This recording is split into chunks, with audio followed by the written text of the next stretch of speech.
Hey everybody, it's Barbara. I have some updates for you and I have the vetting process for you, which is why I am doing this screencast for you today.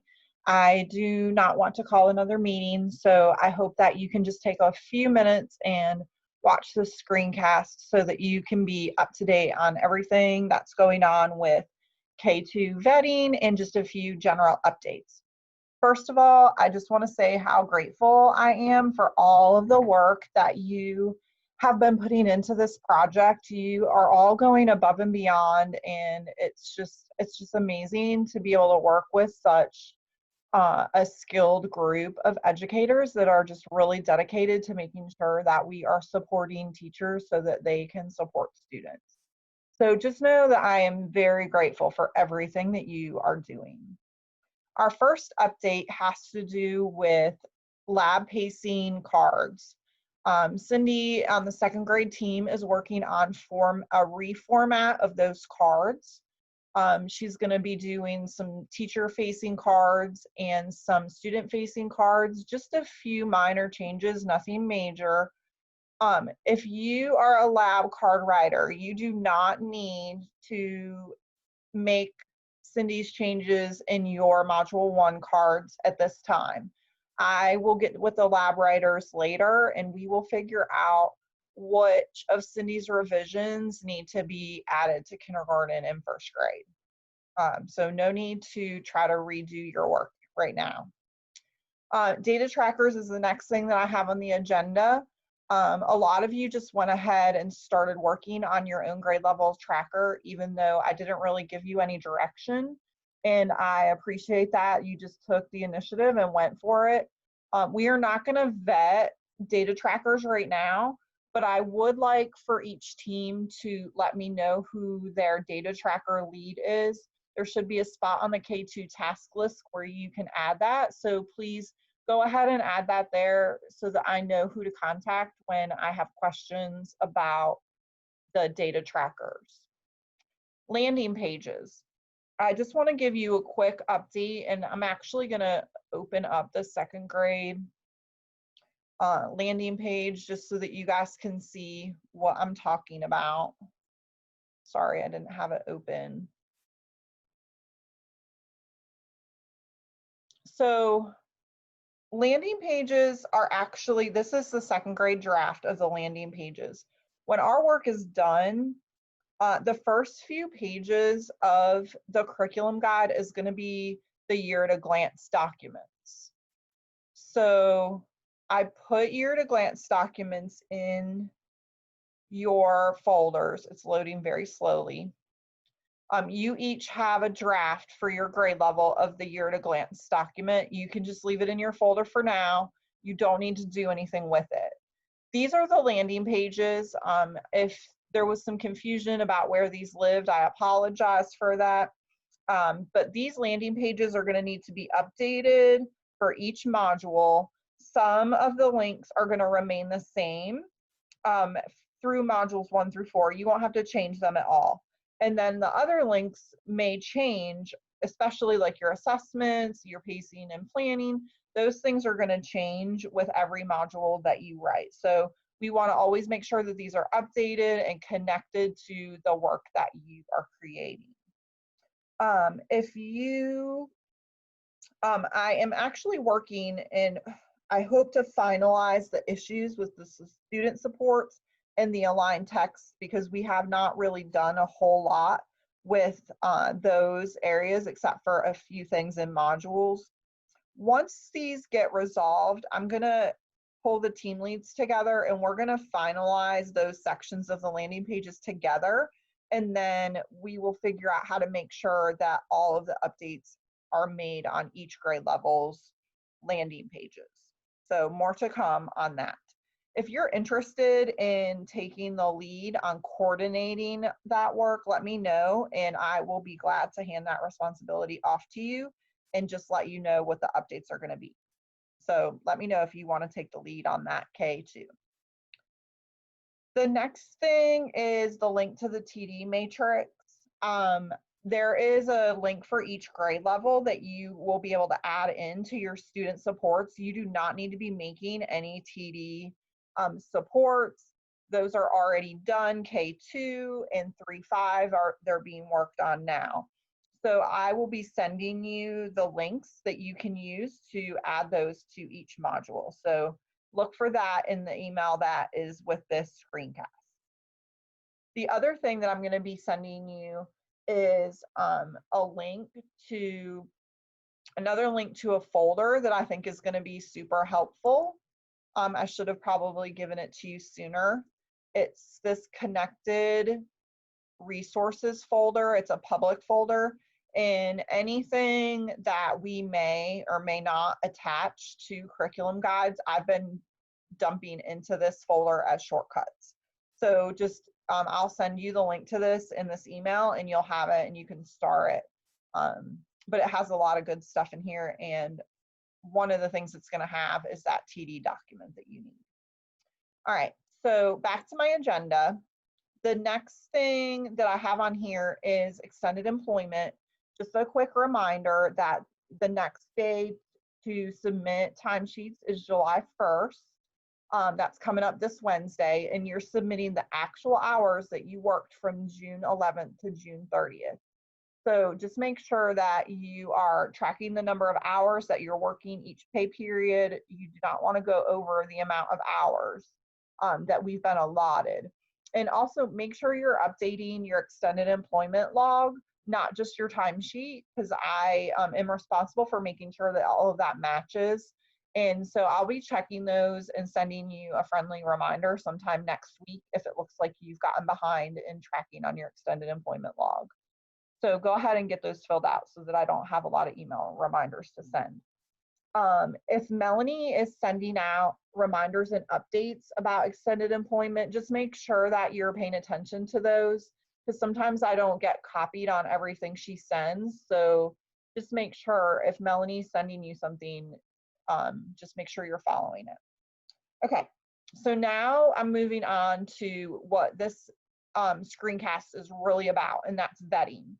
We start vetting on Monday, technically, but those of you that are ready and want to work over the weekend are more than happy to, you're more than welcome to start at any time after you watch the screencast. We want to try to get vetting finished by the end of Tuesday. I know it's a quick turnaround, but we want to do that so that we can start revisions on Module 1 Wednesday morning. Hopefully we won't have too many revisions. If you have a conflict with the vetting schedule, like you're out of town, I realize it's 4th of July week, I get that.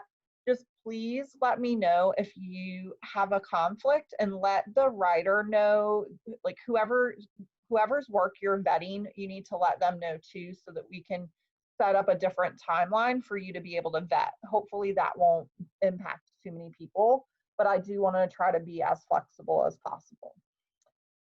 So we are going to talk about how the vetting process is going to work. There is a vetting sheet that I'm going to switch over to. This is the folder that has all the vetting documents in it that you'll be getting. I'm going to start at the Start Here page, which should make sense to you. And we are going to be vetting vertically, which I think I have told everybody. So this sheet right here that I have open on the screen shows you who's going to be vetting which work. At the very top, it shows who the leadership that's going to be vetting.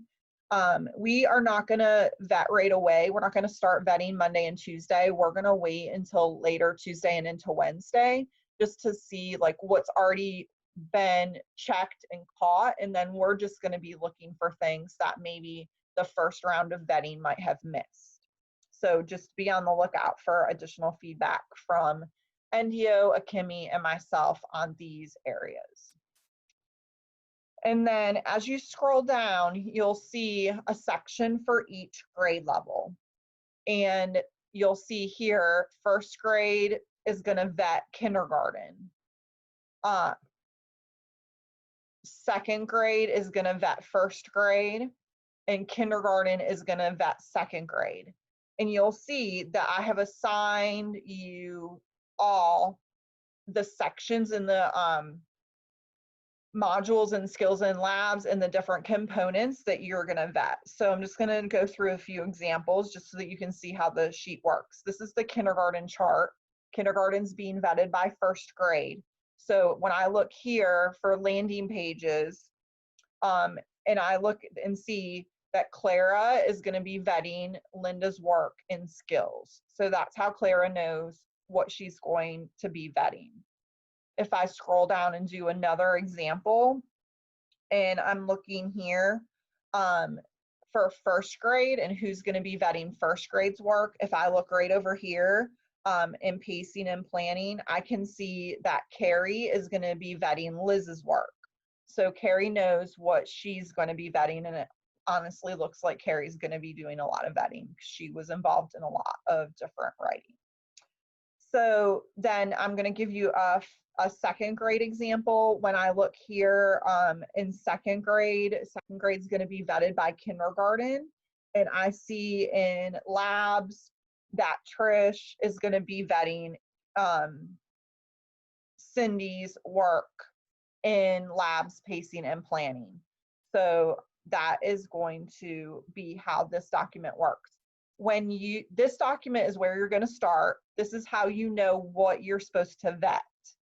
When you have finished vetting everything that you're supposed to vet, come in here and click off that you are complete. And hopefully that will be by Tuesday night, even if it's Tuesday at midnight. I don't care about that. Work the whole day if you want. Okay, so this is the start here page. Once you know what you're going to vet, then you're going to come into the grade level folder. So if I'm going to use first grade as an example. If I am going to vet some of the components in first grade, then I'm going to open up the first grade vetting document. Within this document, there's tabs at the bottom for every component that needs to be vetted. So it tells you each tab will tell you exactly what to do for that component if you're vetting that. And then at the top here, you're going to put, if I'm vetting landing pages, I'm going to put that this is first grade. I don't remember who the writer is of the landing pages. Liz wrote some landing pages. Clara and Lisa all wrote landing pages. And then I am going to be Carrie. So more than one person may end up using this document. So I'm vetting the landing pages. If I'm Carrie, I'm looking specifically at the skills landing page. It's linked right here.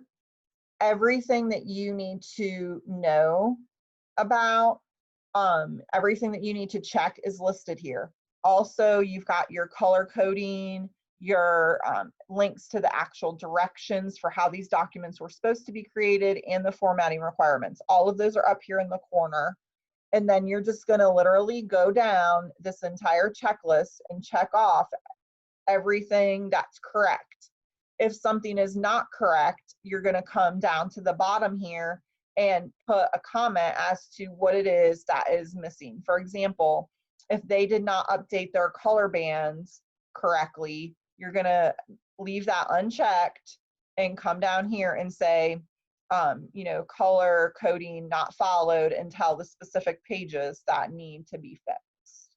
The other thing that you can do is put a comment directly into the writer's work, the writer's document, so that they know exactly what it is that you're talking about that needs to be corrected.